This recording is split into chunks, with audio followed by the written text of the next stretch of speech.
was in their shoes not too long ago. I can certainly identify with the experience that Melissa shared with us earlier this evening of feeling pretty intimidated walking onto that University of Pennsylvania campus. Yes, I also graduated from the University of Pennsylvania. Go Quakers.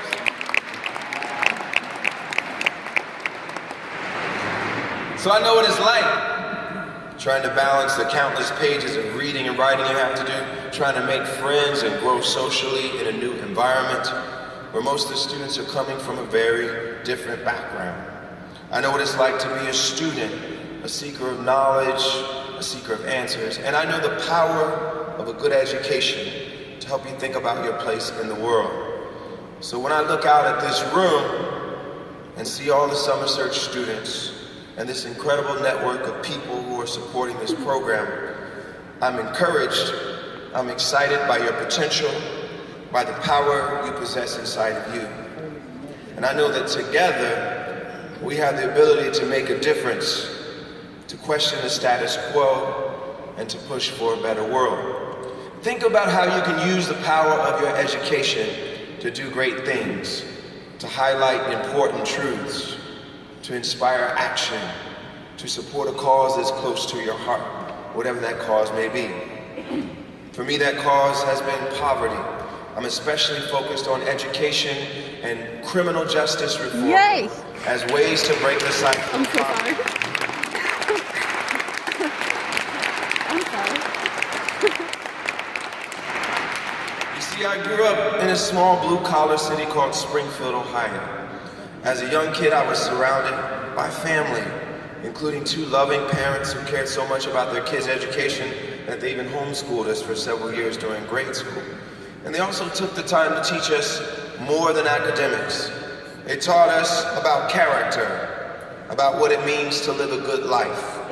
My father often talked to us about his definition of success. He told us that it wasn't measured in money and material things, but instead that it was measured in love and joy and the lives you're able to touch, the people you're able to help. And my parents walked the walk. They gave of themselves to our church. They took in foster kids. They helped the homeless, even though we didn't have much money ourselves.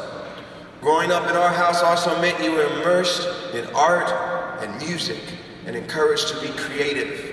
We had a piano and a drum kit in the house. I begged to take piano lessons when I was 4 years old.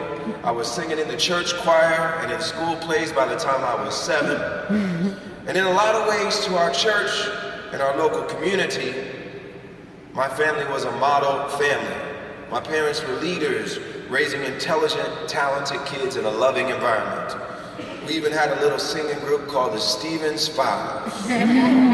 It was like the gospel version of the Jackson 5 without any of the success. But things started to fall apart in my family when I was 10 years old.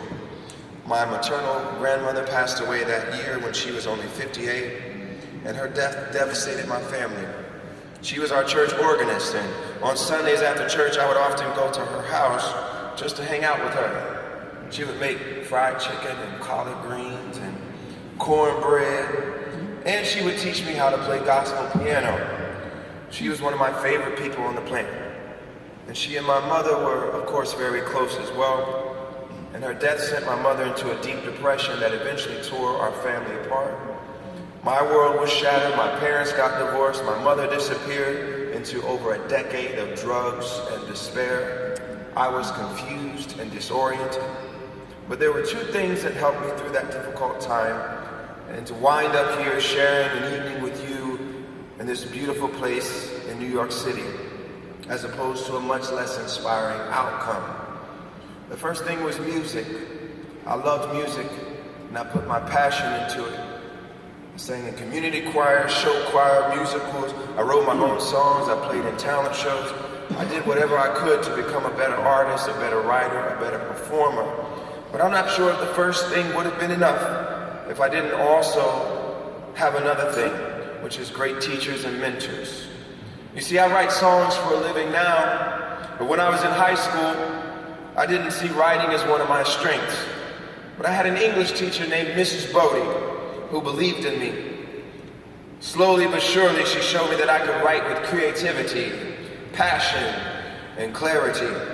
I had a high school counselor named Mr. Dixon, who helped me gain confidence in my skills and pushed me to aim high. They helped